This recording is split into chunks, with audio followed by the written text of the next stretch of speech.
To make cheese, what is most important? Milk. No, the cow.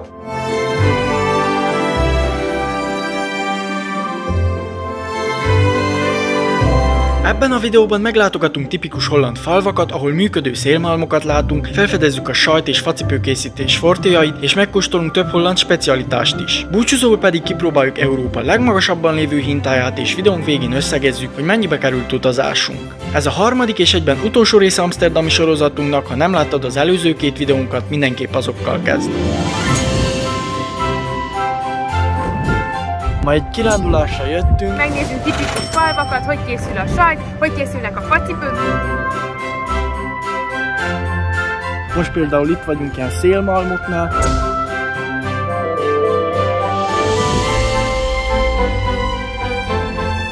Be is jöttünk egy ilyen szélmalomba, hogy lássuk belülről is milyen.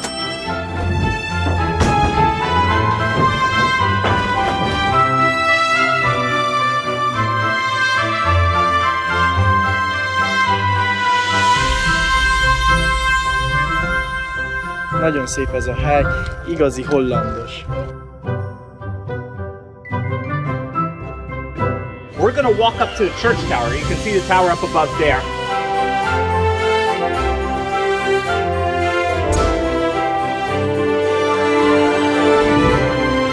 The Dutch, they ask themselves today, they say, are we tolerant or are we indifferent?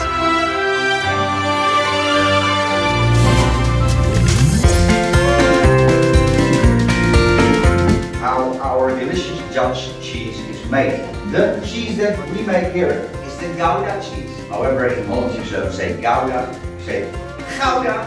It tastes delicious, it's a little bit hard. Very good for bowling. If you're having a little argument with your husband or boyfriend, we make cheeses in all kinds of flavors. We have cheese with stinging nettle, goat milk cheese, man.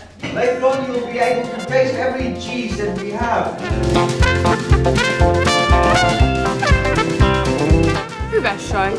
Most először betépek én is. 22 féle sajtot kóstoltunk, tényleg mindenféle volt. Az összes jó, minden olyan finom. This is how we make cheese. On the other side, we'll show you how we make wooden shoes. Traditionally, we used to make our wooden shoes all by hand. And it takes 4 hours making one pair of wooden shoes nowadays by machinery. We can make a pair in 3 minutes. So it's quite understandable that making them by hand actually is a dying trade. I am actually 1 out of 27 people in the entire Netherlands who can still make it by hand. I am 1 out of 10 wooden shoemakers with 10 fingers. Now, 1 million pairs are still produced yearly for different professions, different occasions, for the national Dutch soccer team. Now you know why we never win.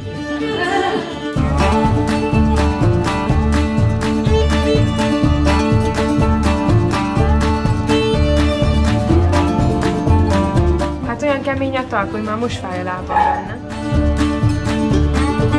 A lábam alakjára nagyon rátalált, azért kemény a talpa.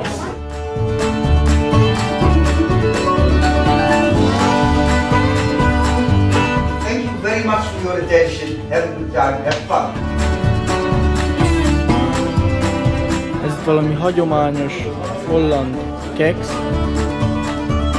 Az expós időkben megkóstoltuk ezt a holland hagyományos desszertet, az a neve, hogy stroopwafel, és újból megkóstoltuk, lássuk, hasonlít arra, amit akkor láttunk.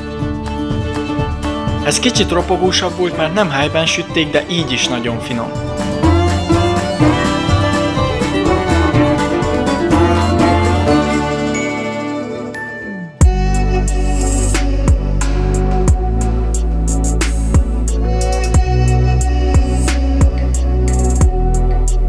Ki fogjuk próbálni a hagyományos holland palacsintát, amik igazából ilyen nagyon kicsi karikák. Na hát nem mondom, hogy rossz, de biztos, hogy nem ért 10 eurót. Elég kevés van benne, és még meg sincsenek rendesen sütve. De hát egyszer ki kellett próbáljuk. Szerintem az egyetlen baj vele csak az volt, hogy kicsit drága volt, de nekem nagyon ízlett.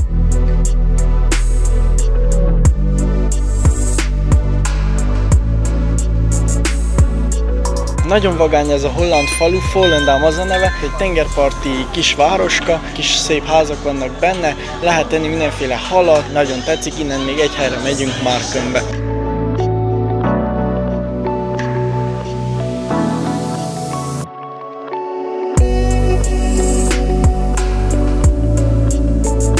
Marken egy félsziget nem messze Volendamtól, és igazából csak egy út köti össze a szárazfölddel. Egyedi halászházikóiról híres, amelyek úgy voltak építve, hogy magasabb vízszintet is kibírjanak. 1916-ban például idáig ért a víz.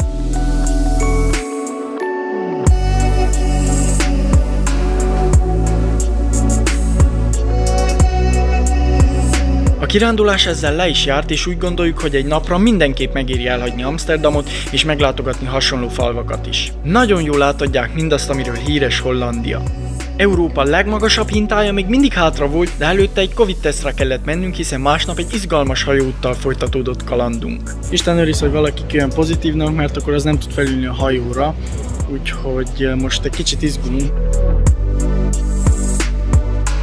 Szerencsére mindenki negatív lett. Végre 6 nap után szabad a biliárdasztal, úgyhogy most meg fogom verni Csutit biliárdban.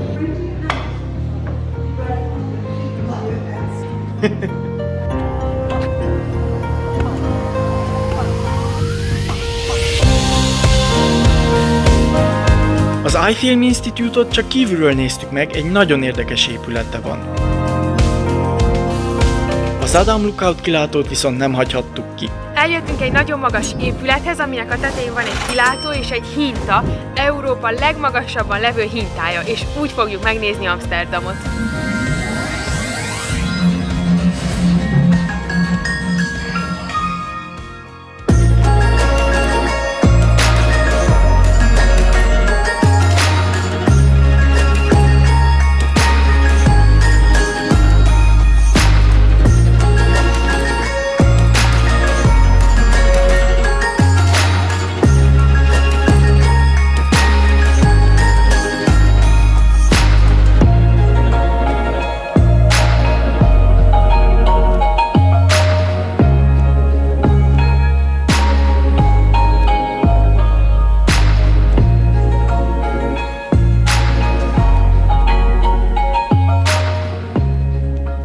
A 7. nap reggelén Amsterdam kikötője felé vettük az irányt, hiszen egy újabb izgalmas kalandunk veszi kezdetét, egy hajóút a norvég fjordokon.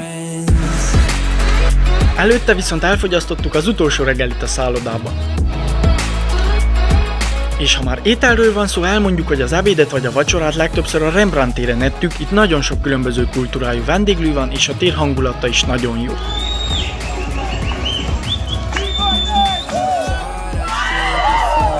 Utolsó tippként pedig kihangsúlyozzuk, hogy minél több holland specialitást meg kell kóstolni. Legyen az a bitterból egy érdekes ízesítésű sajt, vagy a híres nyársering hagymával. Meg persze az édességek, a stroopwafel vagy a poffertjes, azaz a kis palacsinták. Így az eddig felsoroltakon kívül fejenként 153 eurót költöttünk étkezésre, átlagban napi 25 eurót. Ezen kívül még 26 eurót költöttünk ilyen-olyan szuvenírre. Összeadva minden kirándulásunk 1450 euróba került fejenként, az átláthatóságért a következő kategóriákra osztottuk költségeinket. Megjegyezzük, hogy a belépők nagy részénél diákjegyet vettünk, ami valamivel olcsóbb a teljes felnőtt árnál. A 6 nap alatt, amíg itt voltunk Amsterdamban, rájöttünk, hogy tényleg olyan vagány, mint amilyennek mondják, és talán az a legérdekesebb, hogy minden normálisnak tűnik, ami máshol nem. Mindenkinek ajánljuk, hogy jöjjön el egyszer Amsterdamba, és nézze meg ezt a sok-sok helyet, amit mi is megmutatunk nektek. Sziasztok!